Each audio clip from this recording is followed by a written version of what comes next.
Today we want to share with you our story and tell you why we are here.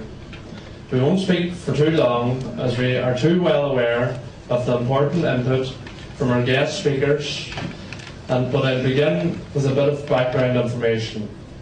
My wife Gemma and I began renovating a home for ourselves outside Cleator in 2007.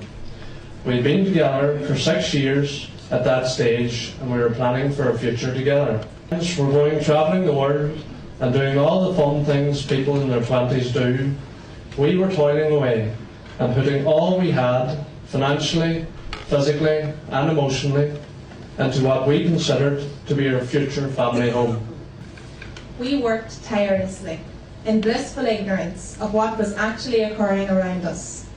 And it wasn't until just before our first Christmas in our home in 2010, a leaflet was dropped to our door with scant details about a wind farm extension in the townlands of Cryshane.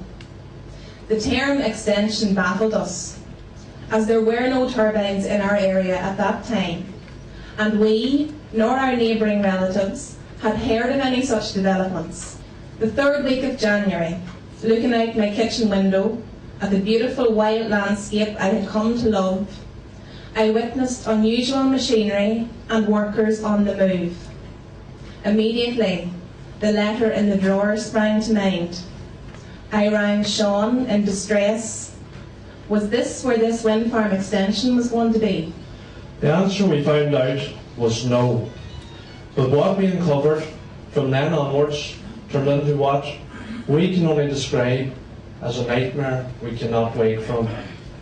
The beautiful hillside beside our home wasn't where the extension would be. It was, however, where planning for a wind farm of 15 110-metre turbines had been granted in 2009, 920 metres from our home. And we were completely uninformed, clueless and bewildered. The nightmare didn't end there. 14 100-metre turbines passed behind our home with the proposed extension for a further 9 120.5-metre turbines to encircle us. And the list we unearthed went on and on and on. This, folks, is the story you will hear and have heard in every area where this happens.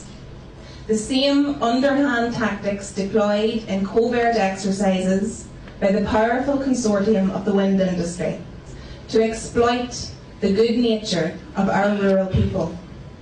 Good, decent and hard-working farmers, misled by the industry propaganda and, I believe, lied to, signed into contracts that left them legally gagged and tied, all the time believing they were being paid to save the planet.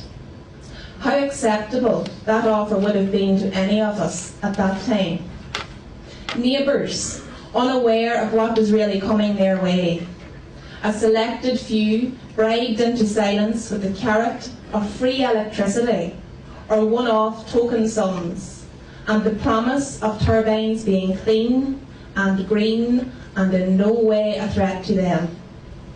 All carried out in hushed tones, which of course was all I believe, to ensure the inevitable fracture and shattering of a community once strong and thriving. Right now, 34 of those 111 turbines are operational, and we, like so many around us, are suffering the devastating effects. 14 turbines, with the closest 1700 metres from our home, keep us awake on average 2 to 3 nights a week, and are constantly droning on at almost every moment of the day.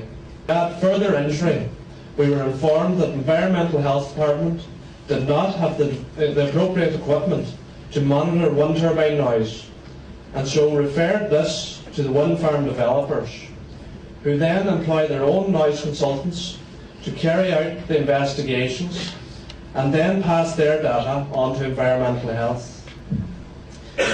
We are now left completely stuck in a house we can no longer call home. We can't stay, we can't sell. We are broken financially, mentally, and emotionally. Our hard work, our hopes and dreams for our future are all disappearing in front of our eyes. And we know we don't have the monopoly in this suffering. Many others are here today. Talk to them. Hear their stories also. Good people, suffering in isolation with no one to help.